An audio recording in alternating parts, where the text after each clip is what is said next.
A lot of anime deserves admiration and praise. It could be for great storytelling, epic moments, epic characters, sweet opie, or sheer meme ability. And this winter 2024 season, I really wanted to talk about and enjoy a little anime called MahoShojo, otherwise known as I Admire Magical Girls, or Gushing over magical girls. Look, the internet can't decide what name to call it. It's a great anime sporting some great character designs, deep and interesting characters, a very fun plot that satires the magical girl genre excellently, and enough lewdness to satisfy even an anime fan on prom night. That's probably a deep cut reference. Leave a comment if you remember Mighty Number 9. And much like its title, I Admire Magical Girls, but this show has one big but. And no, not in that kind of way, you perverts. And that big but being that, well, you see these characters?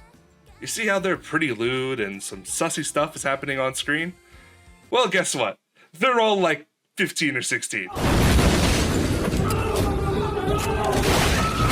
But seriously, it absolutely hurts me that this otherwise really good anime and manga is absolutely screwed over by the author Akihiro Onaka's baffling decision to make these characters frickin' middle schoolers.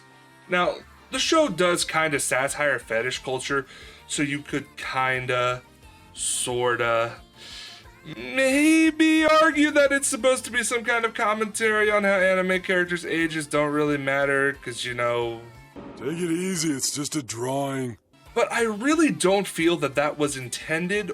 It's more like a lucky side effect, to be honest. I mean, look, even Redo of Healer at least had the decency to keep its character's age ambiguous, and it's a damn shame too, because otherwise, Gushing Over Magical Girls is a freaking amazing anime and manga.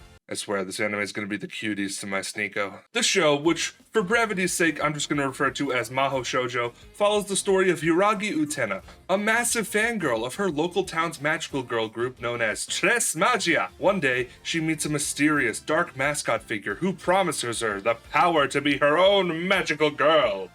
Except, she's the villain? She's initially quite against it, but after some blackmail and her first fight, Utena begins to get into her role as a villain, not only because it means she gets to help crafting the stories of her wonderful magical girl idols, but also because she unlocks the sadistic part of her soul, which wants nothing more than to watch the magical girls she loves so much squirm and squeal as she torments them. And speaking of tentacles, if you want your tentacles to smell as good as mine, check out Old Spice Cracking Guard, the sponsor of... Nah, I'm just kidding. I'm just messing with you. Well, Old Spice, hit me up. Let's make this happen. Now, there's only 2 episodes of the anime out right now, so I did dive into the manga, and we get to experience some really interesting and exciting magical girl shenanigans and silliness. There's a surprising amount of character growth, character depth, and the usual epic magical girl transformation and power-up epicness. However, this epicness all comes with the aforementioned caveat of these characters are in middle school. Despite the fact they look like this. Like seriously, where are her pants? Did she lose them? Did she have any to begin with? I will go buy her some. Like, let's just get this bitch some pants. Like, damn! The other, to be honest, fairly minor criticism I have of the show is that a lot of characters outside the immediate main cast feel like their character kinda just begins and ends at the fetish archetype they've been assigned. This is our masochist character. This is our exhibitionist character. This is our step on me mommy and nun character.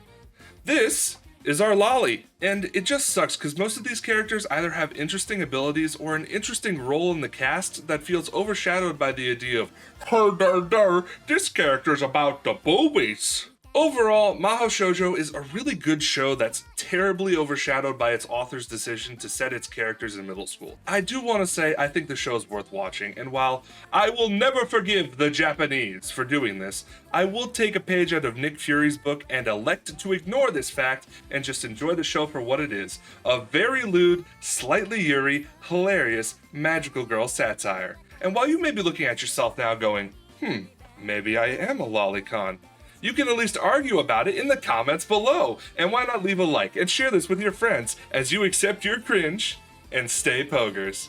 And also really quick, I just want to give a massive thank you to all of you for getting me to 500 subscribers. It means the world to me that we get to start the year off on such a high note. I'm hoping we can hit 1K by the end of the year. I'm so excited. I'm really striving to get a video out at least once every 2 weeks, hoping to eventually get to weekly videos again. It's just been kind of hard over here in the realm of cringe. But thank you all so much for supporting me. I love you all. You mortals are beautiful. Accept your cringe. Stay pogers. Kiss, kiss. Love, love.